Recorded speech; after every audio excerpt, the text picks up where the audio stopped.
I knew what I was looking for. I knew for my data gathering, there are some things I shouldn't miss out. And for my interpersonal, there's some things I needed to say. And for my management, I knew that I needed to say some things beyond the usual. Like, if you know what the management is. So this is what I'm thinking. This is what we will do. This is what we'll do in the future. That kind of thing. Like you talking in future terms, just not leaving things as they are because I know I need to get the marks and the management takes more marks than the other domain. So yeah, I had what I wanted in mind. So I just yeah, it was more focused history taking and just trying to get all your marks in the different domains. Yeah.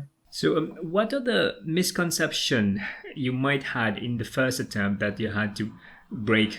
I wouldn't say I had any misconception per se, but I would say that I was more patient centered, not trying to get all my stuff out.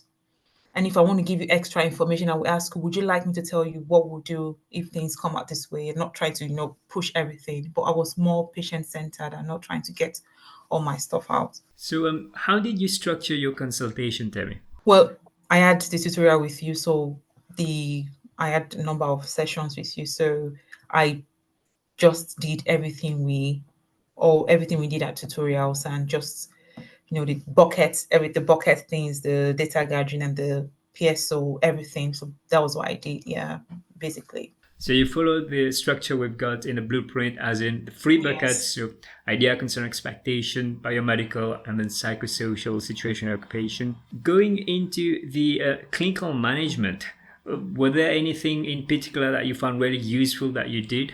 I made sure that I finished my data gathering well enough time. I did struggle with some cases, especially the obstructive sleep apnea, but I made sure I finished early enough so I can get more time because that carries a lot more mark.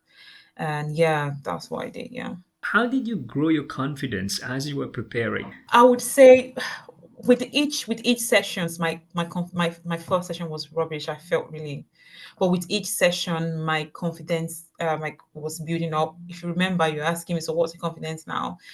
At the last session, my confidence was around 6.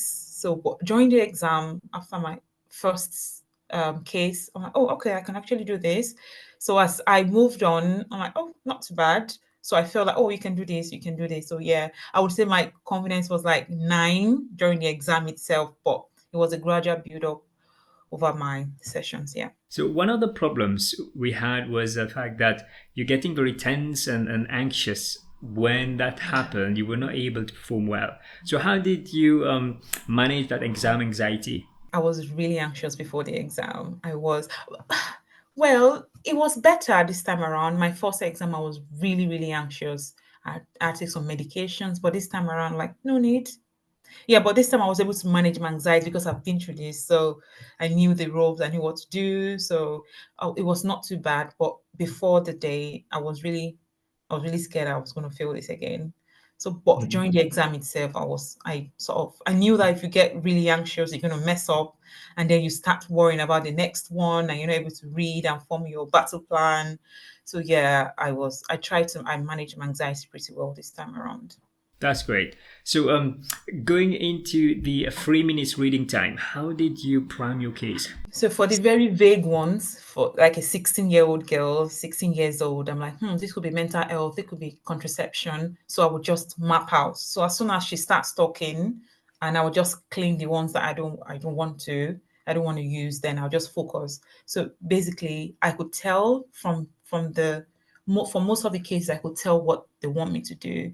But for the very vague ones, I'll start thinking, if it's this one, this is what you would say, and just try and write some things down very quickly. So it sounds like you were anticipating already, looking at the Yeah. information.